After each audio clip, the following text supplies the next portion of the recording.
Okay, guys, I'm back. I did a little bit of research on the San Bernardino, California shooting.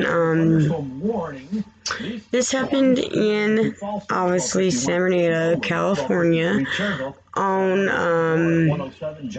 December the. I gotta look at my notes, guys. On December the 2nd of 2015. It was a wife and a husband that committed this crime. Furlik and Malik, how do you say her name? They are Islamic, and it was an Islamic terrorism attack on the public health department, the public, basically the whole DBS place. It was a terrorist attack on all of that. What happened that morning, he went in, calm, cool, collected, as he always did, sat at his desk, because Furlik worked there. He worked there, and sat at his desk, and then they were in the regional center part of the building, which the regional center is a nonprofit corporation. So it was a meeting that was happening. After the meeting, though, that's when all hell broke loose. Nobody is perfectly clear at why this happened, but it is considered a Islamic terrorist attack. Some say that he was mad because of he didn't get what he wanted, or that promotion at work or something like that. I gotta read more up on it. All we know is that they used a shitload of deadly weapons. They used the AR-15 rifle, a semi-automatic pistol, pipe bomb, and a semi-automatic rifle. Can you imagine that, guys? I mean, talking about Bonnie and Clyde.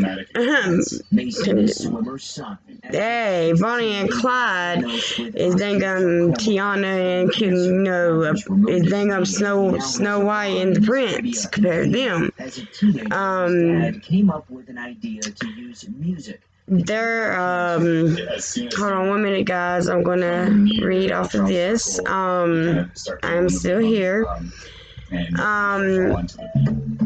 It says, within minutes of the San Bernardino Police Department dispatch notifying officers of the IRC incident, law enforcement personnel arrived on the scene to engage the active shooter. According to witnesses, the suspects had escaped the scene in the SUV, allowing the police to clear the scene and evacuate the injured.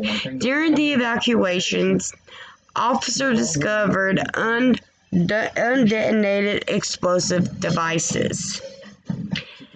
Guys, can you only imagine that? I mean, just imagine walking in somewhere and seeing undetonated explosions. It's crazy, guys. I'm going to continue to read a little bit more of this so we can get a little bit more of an understanding. Next thing is once Sergeant Gary, who was one of the sergeants of the SPD, received information that multiple people were down at the IRC. He broke his team away from the surveillance in Los Angeles and started back to the city. When they arrived at the scene, there are hundreds of officers at the IRC, and evacuations of the buildings were underway and under control. Sergeant Gary directed his team to meet at the command post and decided they would focus on locating the suspects. According to Malik and Farlock, shortly after the officers arrived at the scene, a witness came forward and informed Gary's son, also a police officer, that Furlick had been at the function but left upset and irritated. Furlick became a person of interest for Sav Khan. I just butchered that name, I'm so sorry. Who was an expert in finding people and assets from law enforcement and private databases, including Thomson Reuters Clear Records Resources. She immediately went to work in Clear. Okay, guys. So basically, he left the meeting. He was very upset. He was very nonchalant. Seemed very irritated. Maybe in the next paragraph we're going to tell why. So let's read on. Okay. Clear brings together key content into a single, easy-to-use interference that provides fast and efficient access to specific amounts of public and proprietary records. Typically, Swakin uses Clear in her narcotics investigations to locate people, assets, and businesses, as well as connecting affiliations and critical facts. She can use the resource to make connections between persons of interest to an investigation and other individual incidents, activities, locations, and generated comprehensive reports. So that's what Clear means, guys. It's what we're made of. Basically, she is a expert in that field. Okay. Meanwhile, the SPD received a report of suspicious vehicle matching the description of the vehicle the suspect used to exit the IRC, with Utah license plate number. Savakin noticed that the plate number was the rental vehicle and reached out to the rental car agency contact who faxed a rental contract back to her that matched the suspect's name. SPD now had confirmed a primary suspect in the shooting. Armed with a name, Sakan returned to Clear and located a Redlands address, which differed from the address on the rental car contract and the address the suspect used on the driver's license and the county employment application. That single unique address for an apartment in Redlands, however, was within several block radius of the ping from the suspect's county-owned cell phone, which the police was using in their attempt to locate the suspects.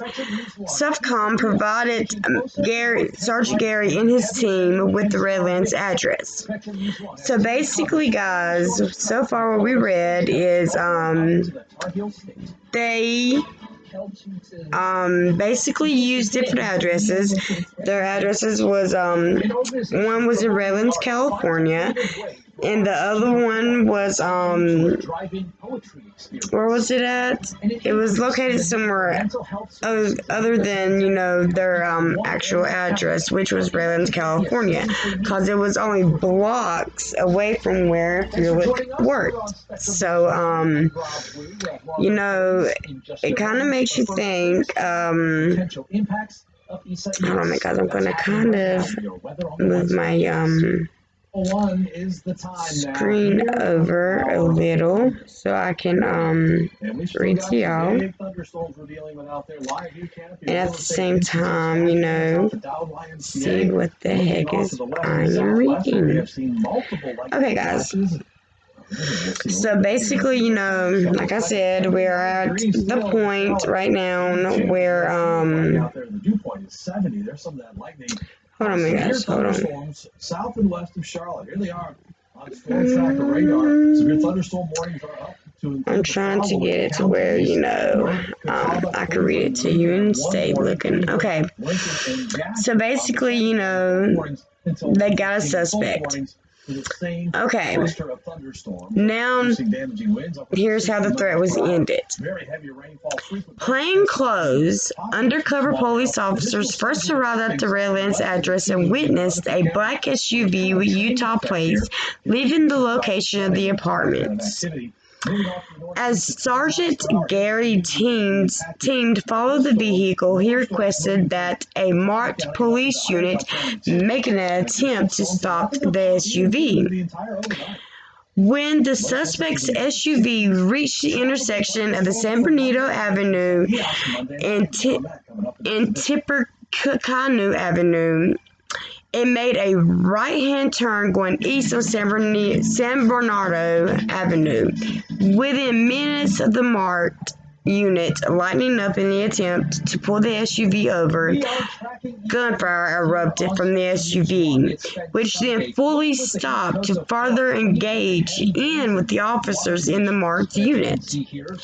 With other officers assisting, Sergeant Gary and his team pulled over and returned fire. The suspects were killed and an officer was injured in the exchange.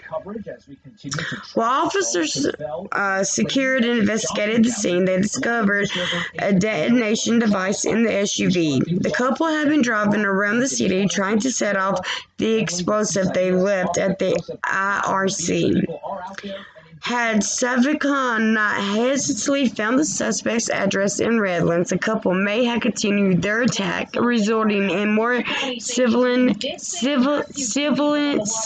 and police casualties. So yes, thanks to the lady at doing the clears, she saved a lot of lives that day.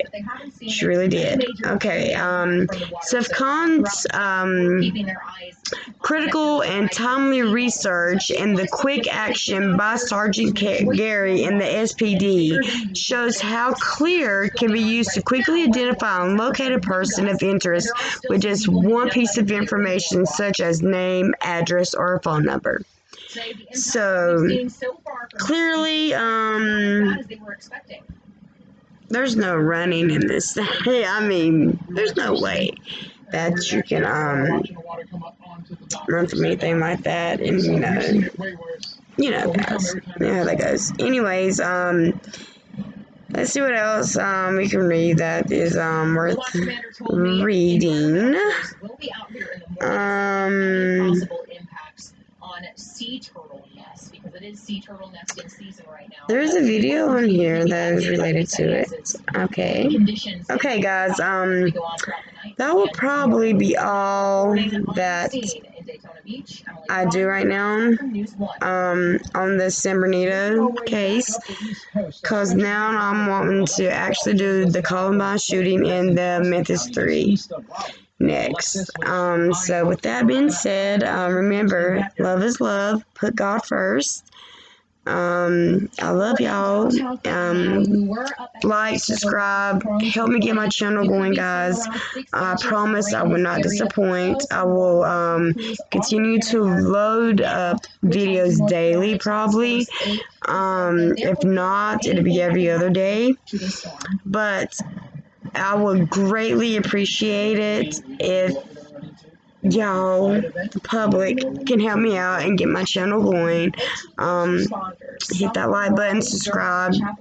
Please, please, please, please, I'm begging. Like, you know, because this is something that I have always wanted to do. since I'm a stay-at-home mom, this is something that came to my interest, and it's I've always loved true crime, always. But anyways, guys, I love y'all, and y'all all have a blessed night.